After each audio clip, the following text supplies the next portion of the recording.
DJ लाल बाबू, DJ लाल बाबू, DJ लाल बाबू, श्यामपुर शंकर, श्यामपुर शंकर, श्यामपुर शंकर, श्यामपुर शंकर।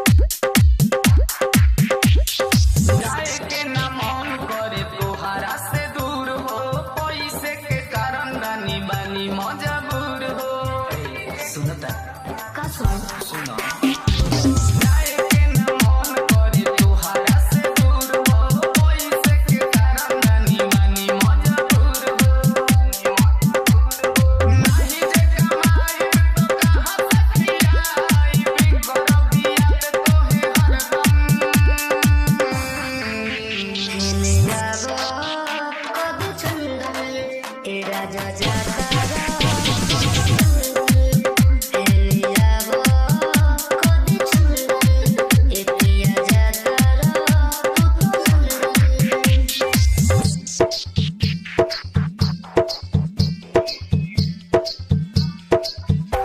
डीजे लाल बाबू, डीजे लाल बाबू, डीजे लाल बाबू, डीजे लाल बाबू। चल जाई बाबा हरा त कटी कैसे रतिया, याद आए कोई तोहर मीठी मीठी बतिया। मोबाइल नंबर है 8638733480।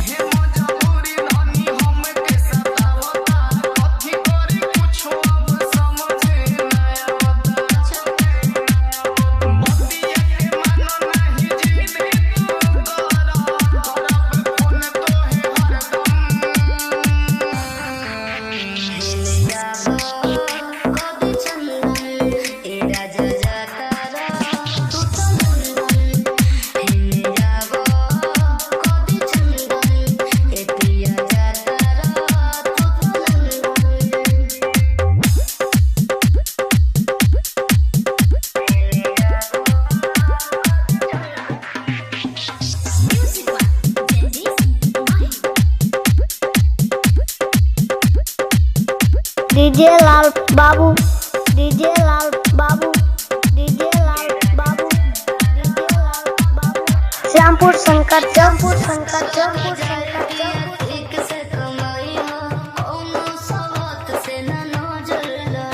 मोबाइल नंबर है 8638733480।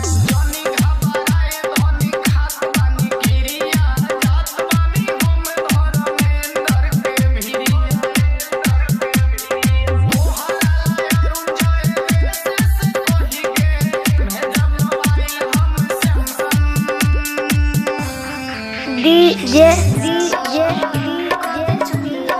लाल बाबू, लाल बाबू, लाल बाबू।